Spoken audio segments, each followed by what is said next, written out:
আজকে ঠাকুরের শ্রীচরণে আমরা সমবেতভাবে প্রণাম নিবেদন করছি। ঠাকুর সত্যানন্দদেব, অচিন্ত মহারাজ রয়েছেন, অচিন্ত সিংহ, শান্তি ঘোষ শিক্ষক, এই আশ্রমের যিনি অনুরাগী মানুষ জীবনবাবু রয়েছেন।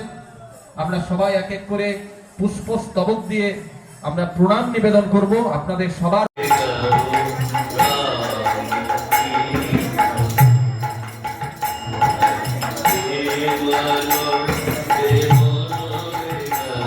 আজকে আমাদের 1 জানুয়ারি, বছরের ইংরেজি মাসের প্রথম দিন।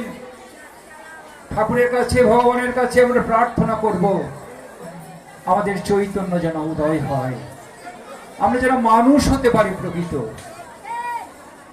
ভগবান শ্রী রামকৃষ্ণ পরমহংসদেব তিনি বলছেন, ঈশ্বরলাভী মনুষ্য জীবনের একমাত্র উদ্দেশ্য।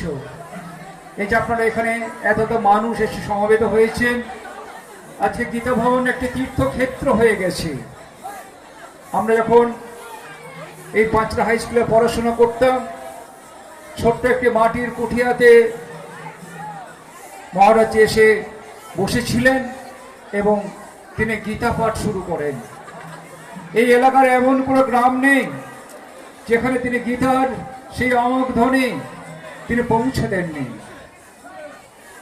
ভগবান শ্রী রামকৃষ্ণ বলছেন, ঈশ্বরলাভী মনুষ্য জীবনের একমাত্র উদ্দেশ্য।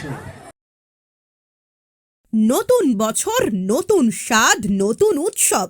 নতুন বছর মানে আনন্দ, আর সেই আনন্দকে আরো জমজমাট করতে আপনাদের শহরে হাজির পার্বণ, একটি আধুনিক ফ্যামিলি রেস্টুরেন্ট। সিজলারের দুর্দান্ত ভ্যারাইটি, চাইনিজ স্পেশাল, ভেজ ও non veg thali, charcoal breads, সব কিছুই এক ছাদের নিচে। 100% হাইজেনিক পরিবেশ, সাধ্যের মধ্যে দাম, অনলাইন অর্ডারের সুবিধা। শুধু রেস্টুরেন্ট নয়, পার্বণ মানেই খাওয়ার উৎসব। ঠিকানা Pahareshwar road, Dubrajpur, landmark Yamaha showroom. তাহলে অপেক্ষা কেন? নতুন বছরকে স্বাগত জানান আমার আপনার পার্বণে।